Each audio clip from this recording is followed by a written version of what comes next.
those smoky skies and all that. It was actually raining a bit last night. I think it helped because just looking at all the air quality ratings and stuff, I think it's going down, so that's good.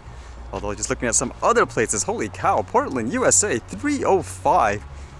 I'm actually surprised there's people doing rigorous exercise like out in the smoke, like intensive jogs or sprints and stuff like that. I don't think it's a good idea to do that right now.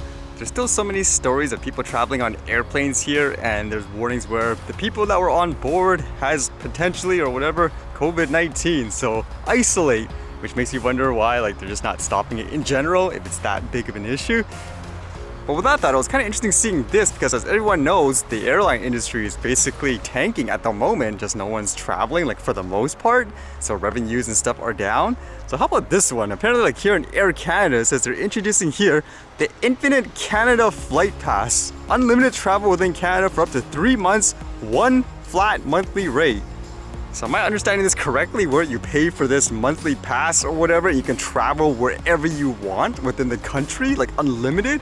For example, like here, unlimited travel for 1 month, $2,260. And then there's one for up to 3 months, and I'm guessing the different plans are for different classes. So does that technically mean if you get this, like I could say, oh, I feel like going to Alberta today. And then the very next day, oh, I feel like going all the way to Ontario and then Newfoundland.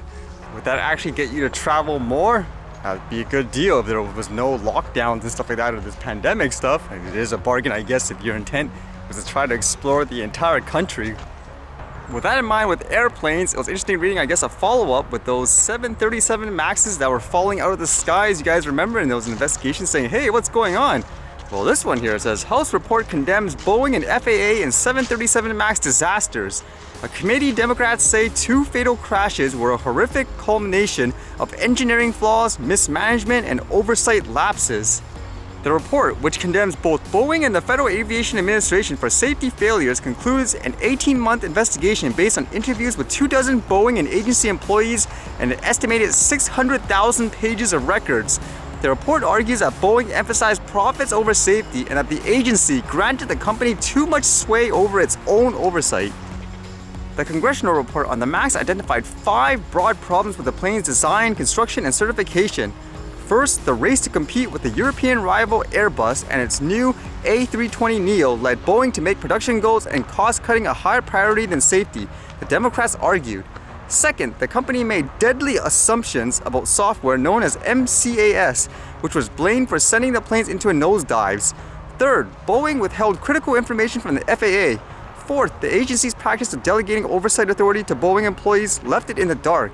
And finally, the Democrats accused FAA management of siding with Boeing and dismissing its own experts. These issues must be addressed by both Boeing and the FAA in order to correct poor certification practices that have emerged, reassess key assumptions that affect safety, and enhance transparency to enable more effective oversight, the Democrats said in the report. Well, that's kind of interesting, huh? It's basically like they say, I guess it's profit over everything else usually. Makes me wonder if they investigate this saying, hey, there's something shady going on here in terms of like their certification process and all that. Will this actually lead to investigations into other categories? For example, like things like the drones, because like I said, most people would argue the way it is, it's basically just fully commercializing things. It doesn't actually relate to things like safety. I mean, take the example like here in Canada, for example, commercialize the whole thing, create fake gurus charging hundreds of dollars for courses and all that. And what do you get? Police crashing their drones into helicopters and them saying, whoop, nothing happened, who cares, we're not going to investigate it. And without that with drones, I know a lot of people are more worried, like agencies saying, oh, people are going to use them more for prisons and stuff like that. So it seems like, I guess in the US, they're trying to get more serious about it. This one here says, DOJ OIG released a report on DOJ's effort to protect BOP facilities against threats posed by unmanned aircraft systems. It seems like basically the whole report's about them saying people are using it to drop, I guess, I don't know, drugs, weapons and so forth, so they need more things like tracking and all. You can kind of see their report or their video about it too. Hello, I'm Michael Horowitz, Inspector General for the U.S. Department of Justice. Today, my office released a report on the department's efforts to protect federal prisons from threats posed by drones. The DOJ's Bureau of Prisons, or BOP, faces significant and growing challenges related to drones. Drones have been used to deliver contraband to inmates and could also be used to surveil institutions, facilitate escape attempts, or transport dangerous weapons, such as firearms or explosives. Our report identified several steps that the department and BOP should take to mitigate these threats. So again, it seems like it's more related to things like tracking in the drones and all that. That's what they want, more security. Makes me wonder if that's a push for things like remote ID. Although it's kind of interesting reading, I guess, other places where they reported on this. And the titles, like this one, it says, federal prison officers are worried drones could one day be used to airlift inmates to freedom. And I just find it funny where you look at the picture, what is that, like a Mavic Air 2? Yeah, good luck with that, lifting that up with a person or whatever.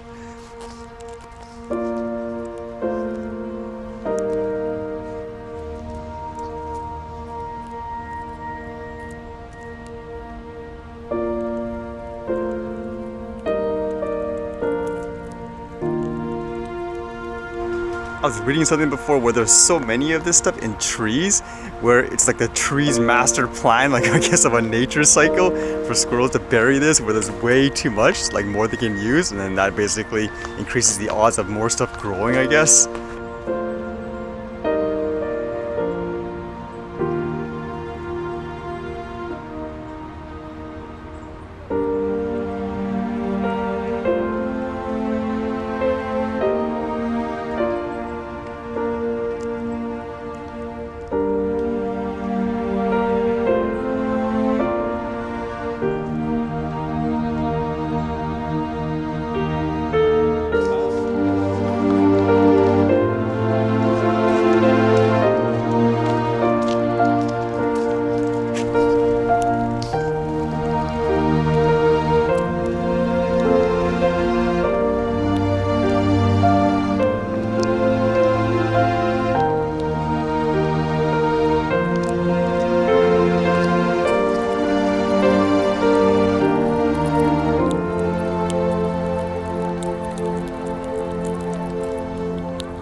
Alright, see you guys later.